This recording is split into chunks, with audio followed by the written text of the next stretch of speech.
नमस्कार दोस्तों, आपका हमारे चैनल में बहुत बहुत स्वागत है। आज मैं आपको आंवला नवमी की कथा सुनाने जा रही हूँ। एक राजा था, उसका प्रण था वह रोज 1.25 मन आंवले दान करके ही खाना खाता था।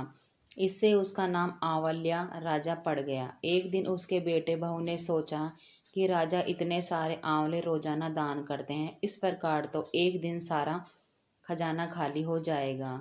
इसलिए बेटे ने राजा से कहा कि उसे इस तरह दान करना बंद कर देना चाहिए। बेटे की बात सुनकर राजा को बहुत दुख हुआ और राजा रानी महल छोड़कर बियाबान जंगल में जाकर बैठ गए। राजा रानी आंवला दान नहीं कर पाए और प्रण के कारण कुछ खाया नहीं। जब भूखे प्यासे 7 दिन हो गए, तब भगवान ने सोचा कि यदि मैंने इसका प्रण नहीं रखा और इसका सत नहीं रखा तो विश्वास चला जाएगा। इसलिए भगवान ने जंगल में ही महल, राज्य और बाग बगीचे सब बना दिए और ढेरों आंवलों के पेड़ लगा दिए। सुबह राजा रानी उठे तो देखा कि जंगल में उनके राज्य से भी दुगना राज्य बसा हुआ है। राजा रानी से कहने लगे, रानी देख, कहते हैं सत मत छोड़े सुरमा सत छोड़िया पत जाए, सत की छोड़ी लक्ष्मी फेर मिलेगी आए।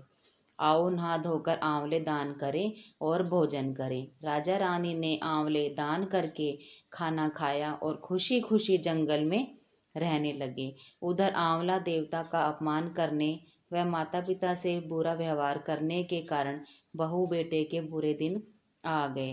राज्य दुश्मनों ने छीन लिया, दाने दाने को मोहताज हो गए और काम ढूंढते हुए अपने पिताजी के राज्य में आ पहुँचे।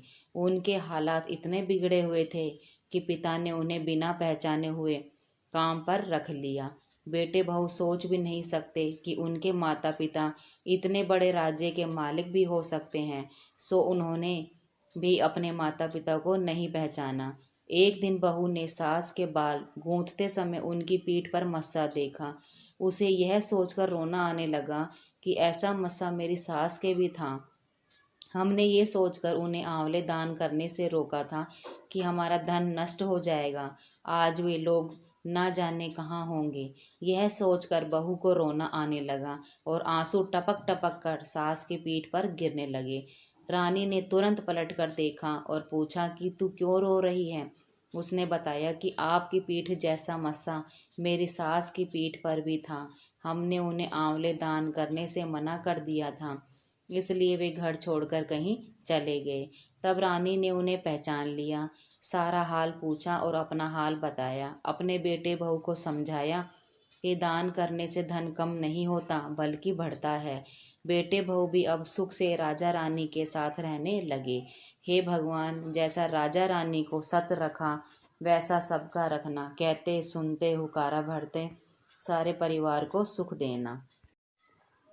आपको हमारी यह वीडियो कैसी लगी कमेंट में ज़रूर बताएं। वीडियो को सब्सक्राइब करें और आप सबसे निवेदन करूंगा कि आंवला नवमी के दिन शाम के समय पर आंवले के वृक्ष के नीचे घी का दिया लगाकर कनक धारा स्तोत्र का पाठ अवश्य करें। नहीं आता हो तो मोबाइल पे उसको सुने, पर एक बार आंवला नवमी के दिन आंवले के वृक्ष के नीचे कनक धारा स्तोत्र का पाठ चाहे संस्कृत में चाहे हिंदी में करना चाहिए। उससे साल भर लक्ष्मी की कमी नहीं आती और आनंद का अनुभव करो।